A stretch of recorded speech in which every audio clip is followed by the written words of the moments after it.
Hello again, welcome back everyone. LiquorHound here with you, and thank you for joining me once again for another video, but not necessarily a spirit review video.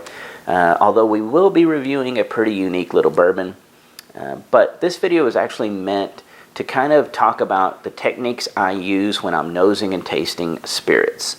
And this is a technique that I just kind of self-developed over the last 26 years of tasting spirits, you know. Way back in the day, there wasn't a ton of glassware available. Glencairn has always been around. I started with that glass. I loved how it worked, and then I just kind of over the years developed a technique that works for me, and I hope it'll work for you. And the reason I'm doing this video is because I actually got a comment on my Patreon about doing a video like this, because the guy had learned a lot of techniques that I do just by watching me, and he said it's really helped him. And so he's like, I wish you would just do a video just on that and kind of explain a little further and a little more detail. So that's what I'm doing today. Now, again, I love the Glencairn glass. And it's not the best in all aspects, but it does everything pretty well. And what I mean by that is it doesn't matter if it's tequila or if it's gin or if it's scotch or bourbon, high ABV, low ABV. This glass is like the Swiss Army knife. It does it all. Next to it, I have Luigi Bormioli. Luigi Bormioli, you get these on Amazon. It's the 6-ounce snifter glass, I believe is what it's called. It's a nice glass. Is it as good as Glencairn? In my opinion, no. It's a nice stem glass. It looks pretty. It just doesn't, when I'm actually looking and I'm searching and I'm doing barrel selections and stuff like this, I need this glass. This glass doesn't do it for me because it doesn't present the spirit right away. There's some things that have to kind of like cool off, and we'll get to that. And then over here, lastly, this is an Eisch glass coming out of Germany. Eisch, fantastic for high ABV spirit. Now, the spirit I selected was the President's Choice from Old Forester. It's a single barrel, barrel number 18, bottled at 55.2%. It came out earlier this year, and you just had to be lucky to be in Louisville on Whiskey Row at their little mini distillery they have there. To pick up this bottle. A couple friends of my wife's and I were all in Kentucky at that time, just happened to be at the right place at the right time, got in line, and were able to get a bottle of this.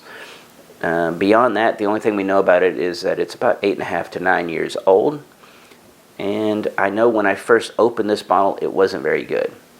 It was okay. I cracked it with some really good bourbon friends of mine, and we were just kind of like, it's okay.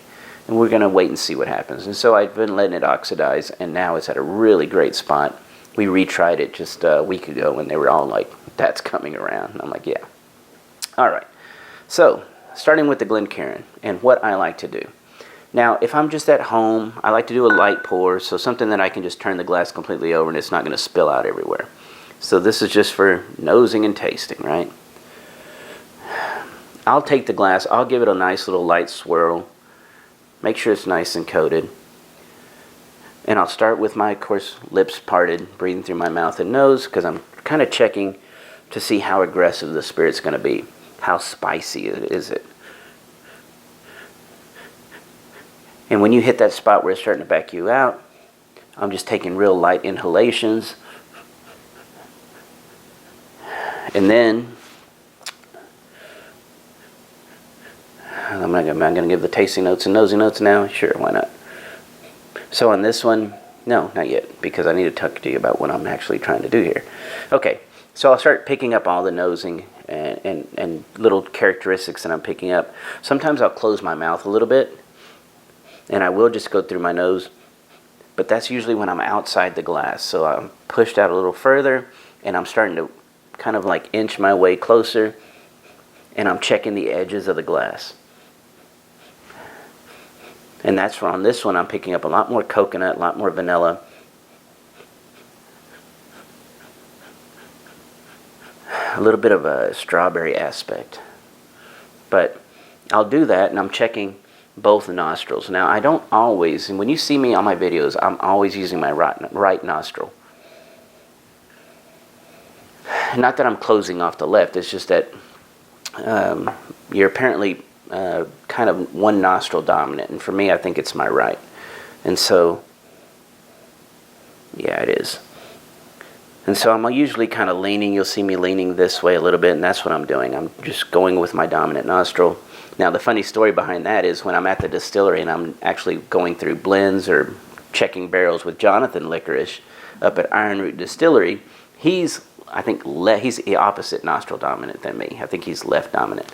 So he'll be sitting there nosing and he'll be picking up some notes and I'm picking up some notes. And then he's like, I don't get that note that you're saying. He goes, let me check my Chris nostril. And he'll close off his left one and he'll check with his right. And then he's like, I got it. So some things I'll pick up that he won't and vice versa. So it's kind of cool how we play back and forth. But the other thing I'll do is sometimes I'll blow out the glass. So if it becomes a little too spicy, it's a little too aggressive in the glass, I'll just lightly blow it out and reset it. I won't recoat it as much, but then I can sit there and get a good inhalation as it's coming back out of the spirit and start picking out. Now, of course, your nose is going to be probably 90% of your palate, right? That's what they talk about when you're taking medicine, you'll pinch your nose because you don't want to taste it. So keep that in mind when you're tasting a spirit. So what I'll do is I'll take the first pull is going to be that little bit of just, a few drops on the tongue, kind of roll it across just a smidge, take it down. Really, I'm just checking viscosity at that point.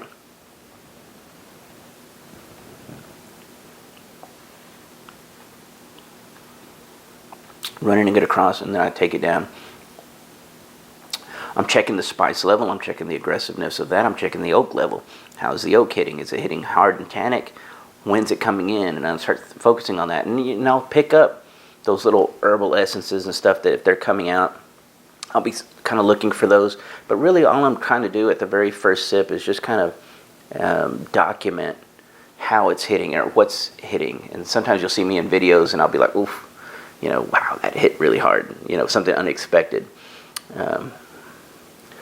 But really, you're just kind of priming the pump on the first one. I'm just giving you a quick little rough draft of what I'm expecting. And then on the second sip, I go a little bigger on the sip.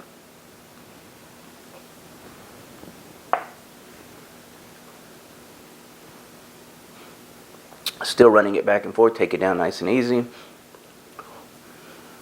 And first thing I focus on is the sugar component.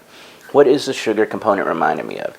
Is it, again, confectionery powdered sugar? Is it starting to get darker in tone where it's, caramel? Is it going even darker brown sugar heading into molasses, sorghum? Those type of components. And I try to figure out what that is. Sometimes I start getting fudgy, toffee, if it's got some, something like that. Start figuring that out. I check the spices. What are the spices doing? Because by that point, you're usually already getting the fruit component. And that's usually a little easier for me to pick out whether it's apples or if it's cherries or raspberries or grapes or plums and plum skins. There's a lot of papaya, tropical, it can go all sorts of ranges. But usually those present themselves pretty easily. And then it's the spice component that is usually very bold on the mid palate. And I have to focus on that. Is there salt? Is there, pepper? Is there cinnamon, clove, anise? Is there something else? Curry powder. There's been spirits like that. You have to kind of roll through that. And then lastly, I start focusing on the back end because that's what's lingering the longest. So my brain can actually start focusing on that after it's focused on everything else, including the herbal component that usually shows up before the mid palate. And then here, you'll see me sometimes, I'll take in air through my mouth, and I'm breathing out very slowly through my nose. And I'm just searching for, wow, is this, like for example, tons of tobacco on this one on the back end. Old leather. A little bit of orange oils in it. Not like a fresh zest, more like orange oils developing in an old cognac cask, something like that. Wow, yeah, really nice, deep chocolate.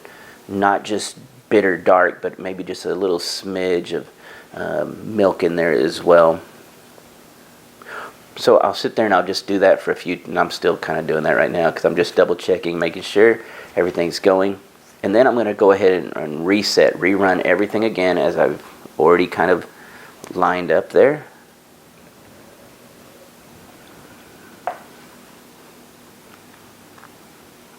as I'm running it across, I'm already thinking of the fruits and the sugar. You know, again, toffee, brown sugar, big vanilla bean, coconuts showing up early, the baked red apples, plums in this one, bright cherries. And I start trying to, you know, again, keep it simple at first. That's how I started out. Just keep it real simple. Just focus on sugar component, easy to pick out fruits, easy to pick out spices, and, you know, the oak, or if you're getting chocolate or leather, try to pick out just real simple things. Once you start developing all that, then you can start focusing a little more on, okay, that cherry that's hitting, what is that? Is that, you know, is it super bright and almost artificial like maraschino? Is it Bing? Is it kind of like a black cherry? Is it just a plain, just a neutral, natural cherry? Just something that you would expect, you know, the stereotypical in your mind cherry flavor, you know, and you just kind of focus on that, and then you start picking out the apples and whether or not those are red or golden, or pears or Asian pears. I love Asian pears, so I'm pretty sensitive to when those show up. But you can start kind of breaking things down a little further with the more experience you get. It's not necessary. Again, if you're just enjoying the spirit, fantastic. I'm not one of these people that feel like everybody has to sit there and analyze every spirit, because sometimes I don't like to analyze spirit. Sometimes I like to just relax and just enjoy the spirit, right? So if you're one of the folks out there that just like, you know what, I just know what I like and what I don't like, perfect. Nothing wrong with that, you know. I just hope that when you're watching reviewers like myself, that I can give you enough sense of what the spirit is doing that you can be like, you know what, I'll probably like that. And so overall, that's all I'm trying to do with the glass. Yeah. So again, you'll see, again, check those different levels, take it in, roll it, check the viscosity, pull out the flavors, take the inhalation, breathe out through the nose very slowly. Yeah. And then now we're talking about the Luigi Bormioli and the different glassware. When I coat this glass, yeah, the spices just pop immediately. It pushes me way out of the glass for a while. I have to blow it out, try to get in there early, but they start creeping up again.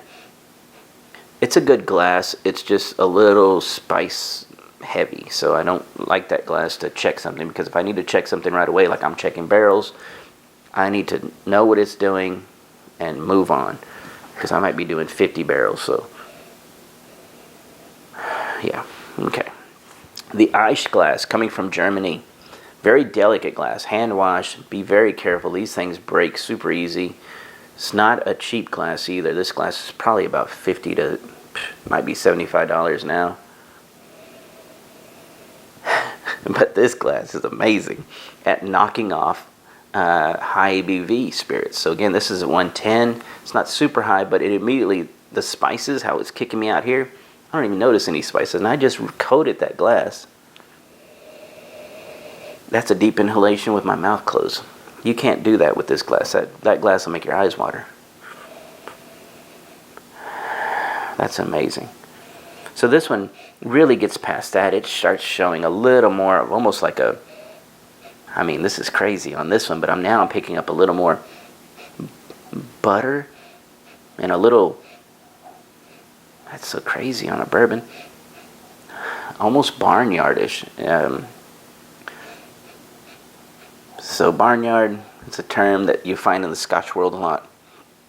To me, it just kind of means grass, sweet grass, sometimes a little earthiness, soil, and sometimes a little manure.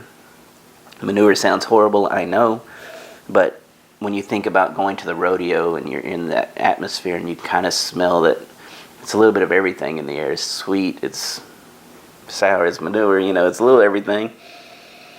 That's kind of what I get in the Eisch glass on this one. Now, I didn't pick that up in the Glen. No. So again, the Eisch, to me, it presents a lot of things really well. It's just not a very durable glass. It's not something I'm going to take out when I'm trying to go through barrels. I don't want to be breaking a lot of these. They're very expensive again. So to me, Glencairn, can't go wrong. Just make sure you're not getting a knockoff Glencairn. And you have to be careful of that because, I don't know if you can see, but Glencairn's, they have a pretty good angle. It's not super sharp, but a pretty good angle on the edge of the glass at the bottom there. The Chinese ones seem very rounded, and they will still put the Glencairn stamp on them. Complete knockoffs. The mouth is a little wider, and they just nose horribly. Matter of fact, we had a glass that got into the mix there at the distillery, and we ended up throwing that glass away just because somebody apparently brought it in, and I don't know if it got left or what, but it got mixed in with all the other Glencairns we use, and then you'll be sitting there nosing, and it's like, something's wrong with this glass, and then you look, and you're like, oh, we noticed what it was, and we threw it away. Another thing you can tell by the Chinese is, again, if you go by, Cairn Craft makes some really nice glass toppers for Glencairns. They have a nice silicone seal. I think it's like $25 for 6 of them. They also do the bamboo ones. Don't do bamboo. Bamboo, when it gets the humidity in the glass, it kind of presents a little mustiness into the spirit. So there's been times when I've had some, but I just threw them away, where I put the bamboo on, and by morning, and I take it off and I blow it out, oof, and it's ruined. So use the glass ones, but when you're using the glass ones, when you put it on the fake knockoff, it's loose. Throw that glass away. Just get you a real Glencairn. Don't try to, yeah, you'll see those $2, $3 Glens, that's them, don't do it. But anyway, I hope you enjoyed this video review, and kind of review. But I hope you enjoyed the little techniques and aspects that I apply each and every day. Again, you don't have to shake the glass. That's just something I do when I'm trying to move fast. I recommend just kind of rolling, coating the glass. That's how you're going to get the best out of it. But anyway, thank you as always for joining me here on Patreon or YouTube. Of course, my patrons are going to get this video 2 weeks early and ad-free. So join us over at Patreon. Thank you for joining me here on YouTube. Keep leaving all those great comments. Greatly appreciate it. Everyone have a great day, and cheers.